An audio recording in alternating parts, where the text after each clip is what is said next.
Bonjour à tous et bienvenue dans cette nouvelle édition du Grand JT des Territoires. Voici tout de suite les titres de l'actualité. La jeunesse au volant des 17 ans. L'an prochain, il sera possible de conduire avant la majorité. Un abaissement de l'âge du permis qui fait réagir concernés et professionnels, comme nous le montrera Vosges Télévisions. Jardiniers ou agriculteurs, ils cherchent la parade à la sécheresse. Les rédactions de WEO TV et de 8 Mont-Blanc nous dévoileront les astuces déployées par les amateurs comme les professionnels pour faire face au manque d'eau cet été sur le territoire. Surveiller le courant grâce à un hélicoptère, la rédaction de Canal 32 nous expliquera, elle, la technique aérienne employée par Enedis pour surveiller ses équipements dans l'Aube. Et puis en fin de journal, la rédaction de LMTV Sarthe nous conduira dans les coulisses d'une vente aux enchères historique, celle de bolides qui ont marqué les 24 heures du Mans. Voilà, vous serez des millions sur la route cet été, direction les vacances, bien méritées pour certains, bien sûr. Et parmi les automobilistes coincés probablement dans les embouteillages, 2 jeunes conducteurs prendront le volant pour la première fois. Aujourd'hui, à 18 ans, l'année prochaine, il sera possible de conduire dès 17 ans, selon une annonce récente gouvernementale. Une mesure qui ne laisse personne insensible, notamment dans les auto-écoles ou chez les concessionnaires, comme ont pu le constater Alexis Rodriguez et Anne Didier pour Vosges TV. À 17 ans, Sarah est inscrite dans une auto-école. Encore hésitante au volant, la jeune conductrice sait pourtant quelle route elle veut suivre. Tu freines un peu tard là, Sarah. Je trouve que ça dépend de chaque individu parce que certains sont en apprentissage, ils travaillent, donc la voiture peut être nécessaire pour faire des trajets. Mais après, certains ne sont peut-être pas autonomes. Actuellement, l'âge moyen d'obtention du permis de conduire est estimé à 23 ans. Il y a quelques jours, la première ministre Elisabeth Borne évoquait la possibilité de passer l'examen dès l'âge de 17 ans, une mesure qui pourrait être mise en place en 2024. Les élèves en conduite accompagnée peuvent passer son permis à 17 ans. Alors bien évidemment, elle ne peut pas conduire toute seule jusqu'à ses 18 ans. Donc c'est un système qui a fait ses preuves, ça existe depuis plus de 20 ans. Aujourd'hui, les accidents de la route sont la première cause de mortalité chez les 18-24 ans. Cette nouvelle mesure suscite donc des questionnements. À 17 ans, le jeune qui prend une voiture, s'il y a un accident, quel risque pénal il aura ? Est-ce que les assurances vont suivre aussi ?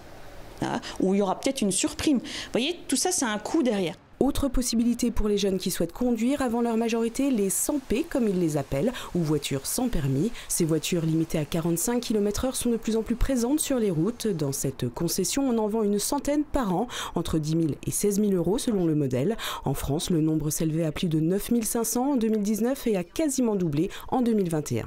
Grosse évolution, c'est l'arrivée d'une nouvelle clientèle, la clientèle jeune, les 14-18 ans. La principale raison, c'est l'aspect sécuritaire, surtout pour les parents. Aujourd'hui, de savoir leur enfant sur un véhicule caréné, protégé, à l'abri, c'est quand même plus sécurisant que sur un cyclomoteur. Si cette mesure est définitivement adoptée par le gouvernement, la France deviendrait le 6e pays européen à autoriser les mineurs de 17 ans à conduire sans être accompagnés. Le record mondial est lui détenu par certains États des États-Unis où les jeunes peuvent prendre le volant seuls dès 14 ans. Voilà, et peu importe votre âge, restez prudent au volant et pensez à faire des pauses en direction des vacances. Les vacances, justement, continuons d'en parler avec cette problématique bien connue. À quelques jours du début de la haute saison, les professionnels n'ont toujours pas complété leurs équipes. Les saisonniers manquent à l'appel. Exemple sur le bassin d'Arcachon avec ce sujet de Linda Boudjroudi pour TV7, la chaîne du groupe Sud-Ouest. Bonjour à tous, le restaurant Chez Geneviève situé sur le port de près d'Audange. Alexis lance un avis de recherche sur les réseaux sociaux. À quelques jours du démarrage de la saison, 5 postes restent toujours à pourvoir dans son restaurant. Aujourd'hui, je dirais qu'il me manque surtout un cuisinier, éventuellement un plongeur et une serveuse restaurant et une serveuse bar. Avec une rémunération de 2 200 € pour 42 heures par semaine et logement compris, il ne parvient pas à trouver du personnel. Le logement, c'est devenu très compliqué pour se loger sur le bassin d'Arcachon parce que les loyers sont excessivement chers, l'immobilier est excessivement cher. Alors, du coup, mais aujourd'hui, Alexis a voulu donner sa chance à Juliette, habitante sur le bassin, pour un premier jour d'essai. De l'autre côté du bassin, à Arcachon, même galère pour les restaurateurs. Je suis un peu au four au moulin en ce moment, parce qu'il nous manque du personnel. Dans cette zone très touristique, les annonces sont nombreuses sur les vitrines. Marvin, lui, a fait le choix de recruter des mineurs pour travailler dans son restaurant pour la saison. C'est-à-dire que j'ai pris des jeunes qui voulaient juste venir travailler et tous les jours j'essaye de les former au mieux, mais je pense que la saison va bien se dérouler, il n'y aura pas de problème. Il faut juste être très patient, donner des bonnes conditions de travail, payer les gens correctement. C'est le cas de Paul, plongeur pour la saison. Je fais que 7 heures par jour et je commence pas très tôt, je commence à 10 heures et je finis à 17 heures. Sur les 150 000 postes saisonniers ouverts l'année dernière dans la restauration, la moitié serait encore à pourvoir. Voilà, et cet été, en plus du manque de saisonniers, la pluie se fait elle aussi très discrète. Partout en France, déjà plusieurs dizaines de départements sont placés en vigilance ou soumis à des restrictions. Une situation qui n'est pas sans impact, bien sûr. Interdiction d'arroser les pelouses, de remplir les piscines. Les particuliers sont obligés de s'adapter. Exemple dans un jardin familial de la Somme, où l'on redouble d'astuces pour économiser la ressource en eau et limiter l'arrosage. Face au changement climatique, les pratiques évoluent, comme l'a constaté Jérôme Moubron pour EOTV, la chaîne de la Voix du Nord et du Courrier Picard. C'est une histoire qui semble se répéter pour Jean-Louis. Le jardinier envisageait de semer ici quelques légumes, mais face au manque d'eau, il doit revoir ses plans. Tout ce qu'on va semer, petites graines, navets, carottes et tout comme ça, eh ben, il faut garder la terre humide. Et là, ici, voilà, ça part en poudre. Ça va être le problème, comme l'année dernière. L'été commence à peine que déjà la Somme accuse un déficit de précipitations, obligeant la préfecture à limiter l'usage de l'eau. Et là, l'eau, elle va bien à la plante. La même quantité d'eau, si je la mettais au pied, ça irait de partout. Bouteilles de plastique pour optimiser l'arrosage ou paillage pour conserver l'humidité. Pas le choix, pour sauver leur récolte, les jardiniers redoublent d'astuces. Ah ben là, on est parti, là. On nous dit le réchauffement climatique. Oui, nous on le vit, là. Eh ben, j'ai mis mes carottes avant, j'ai mis mes petits pois avant. Là, ils sont récoltés, ça y est, c'est fini. Les tomates, je les ai faites avant, et là, elles sont magnifiques. Changement climatique oblige, les pratiques évoluent. Il y a 4 ans, Didier a opté pour la permaculture. Dans ses buts, épluchures de légumes et autres végétaux en décomposition viennent protéger et alimenter ses plants de pommes de terre. Ce n'est peut-être pas esthétique, mais depuis, le jardinier se passe d'arrosage. À l'intérieur de la butte, la terre elle est humide, elle est noire. J'ai pas besoin d'arroser, c'est humide tout seul puisqu'elle est, protégée par tout ce qu'il y a de paillage. Sur une butte de patates comme ça, j'ai fait samedi, j'ai fait 15 kilos, mais des belles pommes de terre. Tous les moyens sont bons pour économiser l'eau, ressource indispensable à la vie des potagers. D'autant que l'épisode de sécheresse pourrait s'installer dans le temps. Depuis le mois de mai, la région Hauts-de-France ne compte que 2 jours de précipitations. Une sécheresse qui impacte, vous le savez déjà, une bonne partie du territoire. En Savoie, les agriculteurs font face, eux aussi, aux aléas climatiques. À l'heure des premières récoltes estivales, le bilan n'est pas si mauvais, mais reste très fragile. Les précisions d'Emmanuel Jo pour la chaîne 8 Mont-Blanc. Regardez. Installé depuis quelques années sous le col de Vorgé en Savoie, le GAEC des paysans voyageurs vit au fil des saisons. Comme chaque début d'été, l'arrivée des mois chauds est synonyme de récolte des fruits rouges qui ont cette année bénéficié de conditions assez optimales. Alors au niveau des petits fruits, c'est pas mal parce qu'on a eu pas mal d'eau et les petits fruits ils sont bien développés et du coup on a une belle année parce qu'il y a quand même eu de la pollinisation, il n'y a pas eu de gel tardif. Donc les fleurs, elles vont jusqu'au bout. Là, si on regarde les différentes grappes, on a quand même des belles grappes, par exemple. Et ce qui est chouette avec un printemps pluvieux, c'est qu'on a des belles pousses. Et les belles pousses de cette année, ça va être les fruits de l'année prochaine. Car c'est justement la gestion de cette ressource en eau qui va déterminer la qualité de cette saison 2023.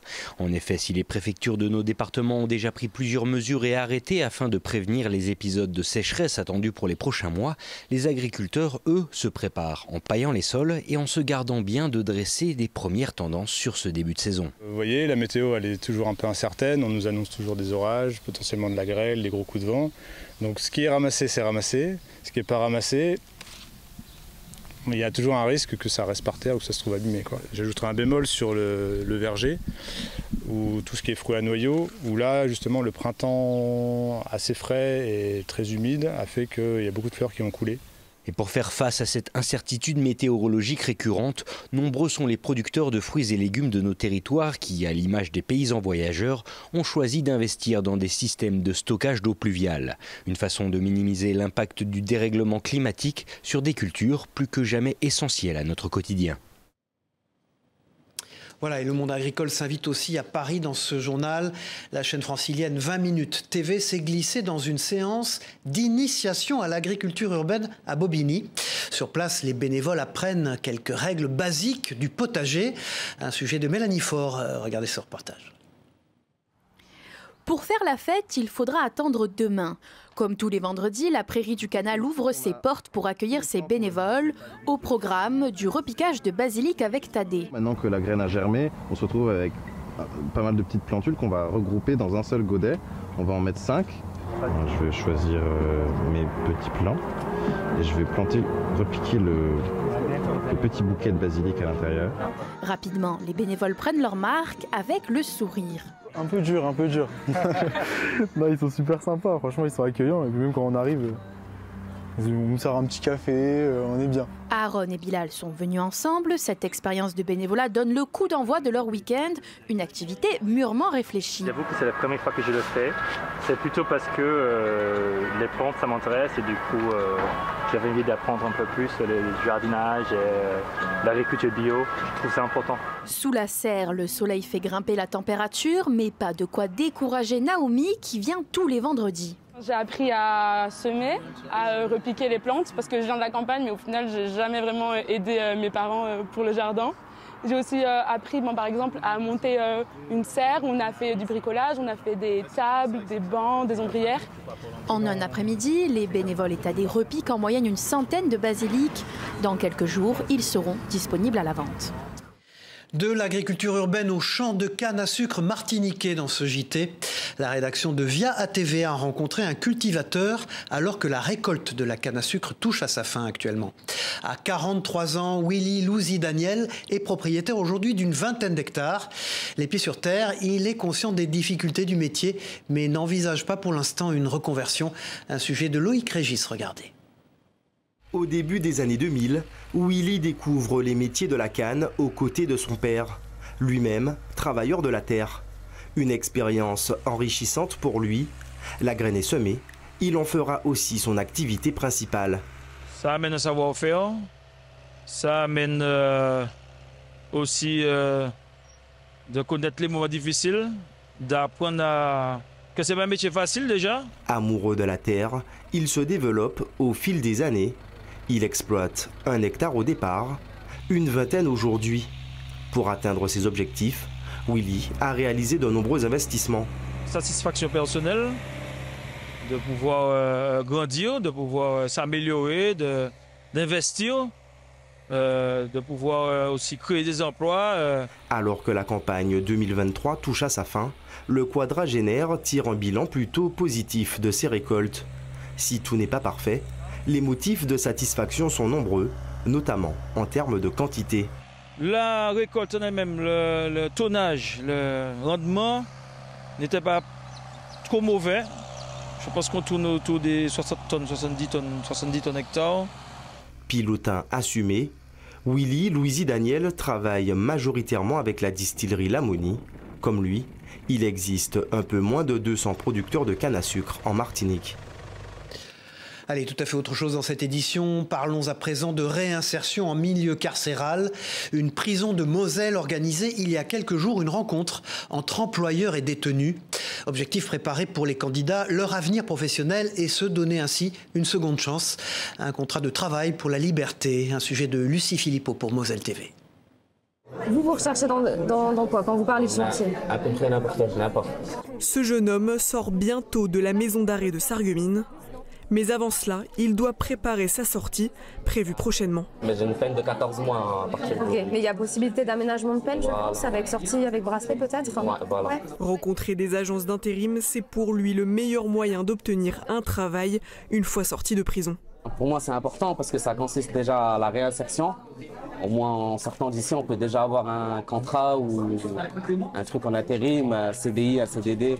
Justine, chargée de recrutement dans une agence d'intérim, l'aidera dans son insertion professionnelle une fois dehors. C'est important pour nous de les encourager et de les motiver à les accompagner à la sortie pour les aider à se remettre un peu dans le droit chemin. Ce temps d'échange professionnel intervient dans le programme de la semaine de réinsertion organisée par la prison. Et ce n'est pas la première fois que les job dating s'invitent ici. Premier job dating qu'on a réussi, sur 17 personnes, on avait 10 personnes qui avaient des propositions d'emploi réelles. Là, on ne peut pas l'estimer parce que c'est en cours, mais on voit aussi qu'il y a déjà beaucoup de retours positifs. Sur les 88 détenus de Sarreguemines, 30 ont pu bénéficier de ces échanges. Trouver un emploi faciliterait leur sortie et permettrait une meilleure réinsertion dans la société. Si trouver un travail suffisait à lutter contre la récidive, ce serait très bien, mais malheureusement c'est pas la situation idéale. Il y a d'autres freins à l'insertion que l'insertion professionnelle. C'est un des aspects, mais si on résout déjà celui-là, on résout celui de la place dans la société, des ressources financières, donc du coup ça facilite l'accès au logement. Une fois libres, les anciens détenus seront toujours suivis pour éviter les risques de récidive. De la hauteur sur la ligne, direction l'Aube, où Enedis effectue en ce moment un contrôle aérien des lignes à haute tension du département. Un hélicoptère permet ainsi d'inspecter plus de 200 km d'équipement par jour. Un travail effectué chaque année pour le bon entretien du réseau. Les détails avec ce reportage de Christian Viera pour Canal 32. Cet hélicoptère devrait voler à très basse altitude entre 3 semaines et 2 mois. Objectif, répertorier de façon préventive tous les défauts sur près de 9000 km de lignes de moyenne tension en Champagne-Ardenne. Les défauts, du coup, on les prend avec un appareil photo. Mon collègue qui est à l'avant, lui, va m'envoyer en fait un point GPS dans un logiciel qui est propre à nous. Des équipes à pied vont peut-être parcourir 3-4 km. Le drone va effectuer une dizaine, quinzaine grand maximum de kilomètres par jour. Forcément, l'hélico pour du traitement de volume de masse comme ça, en faisant 200-220 km en gros à la journée, est vraiment l'atout idéal pour ça. Il ne faut pas s'inquiéter ces jours-ci s'il y a un hélicoptère qui vole dans l'Aube très bas. Normalement, ce sera nous. Dans l'Aube, ce prestataire sollicité par Enedis survolera près de 580 km de ligne 20 000 volts. Ce contrôle est effectué tous les ans en complément des interventions à pied ou grâce au drone. On ne peut pas voir les mêmes défauts quand on est à pied que quand on est en hélicoptère. Ça peut être un câble détourné, on ne peut pas le voir à vue d'œil. Ça peut être une attache de ligne qui est endommagée. L'objectif de fond, c'est évidemment de définir un programme d'entretien. À l'avant de l'engin, un lidar permet d'effectuer d'autres types de mesures si nécessaire. Au sol, un coéquipier suit le trajet afin de ravitailler l'hélicoptère si besoin. L'appareil qui est devant l'hélicoptère, c'est un lidar. C'est un système qui permet essentiellement de détecter la végétation autour des lignes, la hauteur entre les lignes et le sol. En 2022, 9,4 millions d'euros ont été consacrés au programme d'entretien des lignes en Champagne-Ardenne. Pas de diamant noir, mais un maillot jaune pour le Tour de France. La grande boucle qui a débuté le 1er juillet dernier fait étape cette année dans la ville de Limoges. Une occasion unique pour l'économie locale de mettre en avant ses savoir-faire. La preuve avec ce fabricant de baskets qui a confectionné une paire spéciale aux couleurs du Tour. Précision recueillie par Alain Druon pour cette à Limoges.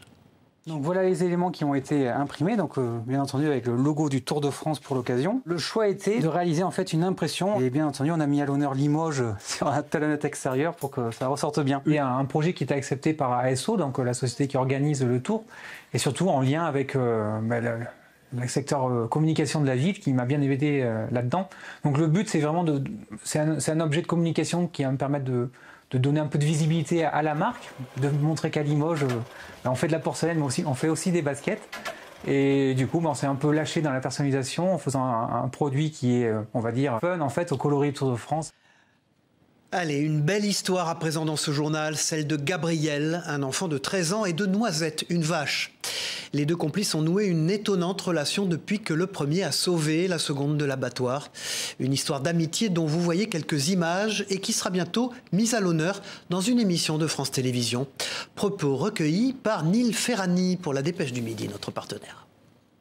J'ai toujours rêvé d'avoir une vache et de l'élever au biberon, vu que j'en avais 3 avant. Le matin, je vais la nourrir et après, je vais directement travailler avec elle 1 heure par jour. Le but, c'est de pouvoir faire des cabarets avec elle, pouvoir m'amuser avec elle, pouvoir la monter, pouvoir lui faire des petits tours pour les cabarets. Voilà une belle complicité entre l'homme et l'animal qui nous conduit en Isère à la rencontre cette fois-ci d'un chien truffier et de son maître, Pascal Filuso. Un tandem qui a du flair pour rechercher et trouver le roi des champignons, comme a pu le constater Mirko Pecci pour Télé Grenoble. À l'ombre de vieux chênes, au pied de la Chartreuse, un chien et son maître chassent le roi des champignons, la truffe noire. Toujours muni de son cavadou, Pascal Filuzzo est un redoutable caveur passionné. Ça fait plus de 20 ans que je suis dans la truffe et là ça fait 20 ans que je suis en Isère. Je suis boucher actuellement, voilà. Donc en dehors de ça, je fais un peu un plaisir d'aller sur les marchés à la rencontre des gens. Il existe 60 espèces de truffes, ce qui permet aux rabassiers de débusquer toute l'année. Certaines espèces battent des records de prix, comme la truffe blanche d'Alba, qui est vendue à 7 000 € le kilo. Dans la truffière de Pascal, on récolte 5 espèces, dont la mélano d'hiver, l'estivium d'été ou encore l'uncinatum d'automne. La truffe noire, elle est beaucoup plus reconnue parce qu'elle a plus de parfum et que la truffe d'été, plus ou moins, c'est une truffe qui n'a pas d'odeur, mais elle a un avantage, c'est que la truffe d'été, elle vaut au moins 5 fois moins cher que la truffe d'hiver. Viens, Tonnerre, viens. Tonnerre est un chien d'eau romagnol, une race dotée d'une volonté de faire et d'une grande faculté d'adaptation. Autrefois, c'était le porc qui était exploité, mais il a été progressivement remplacé par le chien, plus obéissant et léger. Encore faut-il l'entraîner. La récolte est fructueuse. En une dizaine de minutes, Tonnerre a trouvé 11 truffes blanches, de quoi préparer brouillade ou autre beurre de truffe. En Isère, on compte 6 espèces différentes, alors à vos pioches pour dénicher ces diamants noirs. Voilà, et cet été, que diriez-vous aussi d'en savoir un peu plus sur l'époque néolithique? C'est l'expérience proposée en Corse par une association grâce à la reconstitution d'un village sur un site préhistorique. Les visiteurs peuvent notamment y découvrir les activités et les méthodes employées pour la confection d'outils de l'époque. Images et précisions au micro d'Angèle Ricciardi pour Télépaésé. Le principe ici, chacun a sa spécialité. C'est de refaire les mêmes objets qui ont été retrouvés lors de fouilles avec les mêmes techniques qu'on avait à l'époque. Là, je suis en train de polir une hache, du coup polie. Voilà, c'est une petite hache. Le but, c'est d'obtenir un truc hyper brillant. Il faut venir nous voir, on est là pour ça, pour montrer tout ce qui était fait à cette époque. Donc on est vraiment amené à animer ce site de cette façon et répondre aux questions quand on a la réponse. Allez, on referme ce journal avec un bond de plusieurs millénaires dans le temps pour nous glisser dans les coulisses d'une vente aux enchères exceptionnelle, celle du Mans Classique. Pour l'occasion, des modèles mythiques sont mis à la vente, une occasion sans pareille d'approcher les plus belles carrosseries du monde et de se plonger dans l'histoire du circuit du Mans et du sport automobile. Un sujet d'Enzo Momer pour LMTV Sarthe. C'est l'une des plus importantes ventes aux enchères de voitures de collection en France. Lotus, Mercedes, Bugatti, Aston Martin. Depuis 2010, la maison Arcurial fait craquer les acheteurs du Mans Classique. Dans ce temple de la carrosserie rutilante, on s'arrache les plus beaux bolides et les plus belles histoires aussi. Lorsque l'on présente une voiture qui s'est illustrée aux 24 heures du Mans, peu importe l'époque, ici, la vendre en plein cœur du circuit, à côté de la pré-grille, ça prend une vraie résonance et un vrai sens historique. Revenons quelques jours avant, lors de l'exposition, un moment bien plus calme, loin de la foule, pour y découvrir l'une des pièces maîtresses de la vente. Je vous accompagne vers une, si ce n'est la star de cette vente du Mans Classique cette année. C'est une Porsche 962C qui est engagée par une équipe japonaise aux 24 heures du Mans en 1990. Et cette voiture, jusqu'à la dernière heure de course, elle occupe la 4e place. Devant elle, une autre Porsche 962 occupe la 3e place. Et d'un coup, la voiture a un problème mécanique. Elle doit abandonner. Et finalement, c'est celle-ci qui va se retrouver sur la 3e marche du podium. Elle est estimée entre 1,5 million et 1 800 000 €. Un prix à en faire tourner la tête comme presque tout ici. Mais ce qu'on vient acheter avant tout, ce sont des morceaux d'histoire, comme cette relique de l'accident de 1955. C'est le couvre-habitacle, on le voit ici sur la photo, qui venait fermer en fait la partie inoccupée pour parfaire l'aérodynamisme de la voiture. Et cette pièce, durant l'accident, a été projetée. Elle a été récupérée par un commissaire de piste aux abords du circuit et elle s'est ensuite transmise pour arriver aujourd'hui à la vente aux enchères. Nous vendons ces enchères à 12 000, c'est là 14 000, 14 000, 16 000. La pièce partira après une belle bataille. Et on adjuge 26 millions, bravo monsieur. Quand Quant à notre star du jour, il y en a un qui va la prêter, il est peut-être en course à 1 280 000. Dernière chance, voulez-vous 1,3 million prochaine enchère?